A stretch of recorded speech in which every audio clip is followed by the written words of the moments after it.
अब मैं आपसे एक सवाल ये पूछने वाला हूँ कि मीडिया के बहरान पे बहुत बात हुई, हमारे आपके भी टाकरे हुए मुख्तलिफ फेस्टिवल्स में। ये बताइएगा कि पाकिस्तान मीडिया रेगुलेटरी अथॉरिटी जो है, जो मुजवज़ा बिल है वो आपने काबीना से पास हो गया, उसके अंदर स्टेक होल्डर्स से क्या कंसल्टेशन हुई या नहीं हुई? तरीक़ाकार ये होता है कि सबसे पहले आप काबीना से, क्योंकि मैं I act on behalf of the government, individual में एक्ट नहीं करता।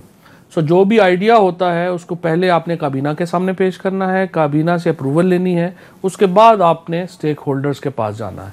सो काबीना से अप्रूवल ली, अप्रूवल लेने के बाद हम अब PMLN के पास में गया हूँ, पीपल्स पार्टी के पास गया हूँ, और जो हमारी रिप्रेजेंटेटिव बॉडीज़ हैं उनके पास गया हूँ, और अब हम उन सब से मिल के एक मसवदे के ऊपर काम कर रहे हैं जो इंशाल्लाह ताला जल्द एक फ़ाइनल शेप ले ले। APNS और CPNE ने जो पाकिस्तान मीडिया रेगुलेटरी अथॉरिटी के उस पर जो बयान दिया, उसमें It seems the officials of the Ministry of Information have dug out the notorious PPO, Pakistan Press Ordinance, promulgated by military dictator General Ayub Khan from the dustbin of history and presented it with a new title, which is not acceptable to the media in the country. And साथ में वो ये भी कहते हैं कि consultation का process नहीं हुआ, जिस तरह माजी के अंदर जितने भी लॉज हुए हैं वो उसमें कंसल्टेशन हुई है। नहीं, कंसल्टेशन तो उन्होंने बयान पहले दे दिया, कंसल्टेशन बाद में शुरू हुई। हाँ, जिस तरह से हमारे मुल्क में होता, लेकिन तो आप कंसल्टेशन कर रहे हैं। अब वाचौई साहब, इसमें एडिटर्स से भी और सीनियर सहाफ़ियों से भी कंसल्टेशन आपका इरादा है? बिल्कुल 100% है।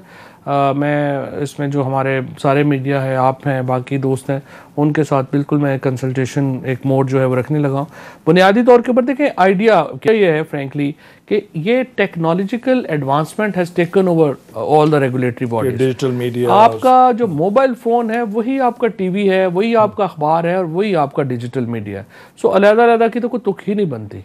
सो हमने इसको इकट्ठा किया। फिर अभी आप देखें कि लोगों को जिस तरीके से निकाला गया है चैनल्स के साथ से, बाहर से, उनके पास कोई रिड्रेसल का तरीका ही नहीं है।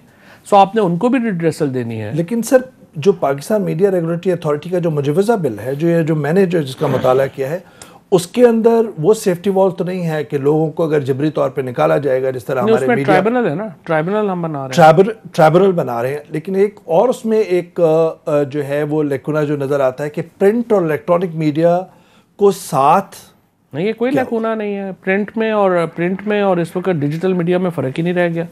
Now everything that is printed उसी वक्त वेबसाइट पे अपलोड हो जाती है। अच्छा सर, ये देखिएगा कि फ्लॉड फाइनेंशियल मॉडल रहा है मीडिया का, और जाहिर बात है कि इसको बिल्कुल हम एडमिट करते हैं, लेकिन क्या ये बेहतर नहीं है कि हुकूमत, तहरीक इंसाफ, जिससे उम्मीदें हैं, तवक्कुआत हैं, उसको ये लेबल लगे कि वह आज़ादी इजहार पे कसगल लगा रही है, जर्नलिस्टों की मुलाजमतों या जर्नलिस्टों की जो रोज़ी रोटी है उस पर लात मार रही है, जिस तरह एक परसेप्शन बन रहा है, उसके बजाय वो एक सर्टेन टाइम दे दे मीडिया हाउसेस को कि जी 3 साल के अंदर आप अपना मॉडल सही करें, या 2 साल के अंदर करें, या 12 महीने में करें। That would have been a better way to come out of this crisis. This is nothing to do with us, it's a private business अपने मैनेज कर रहे हैं, हमारा इसमें इंटरफेरेंस नहीं है।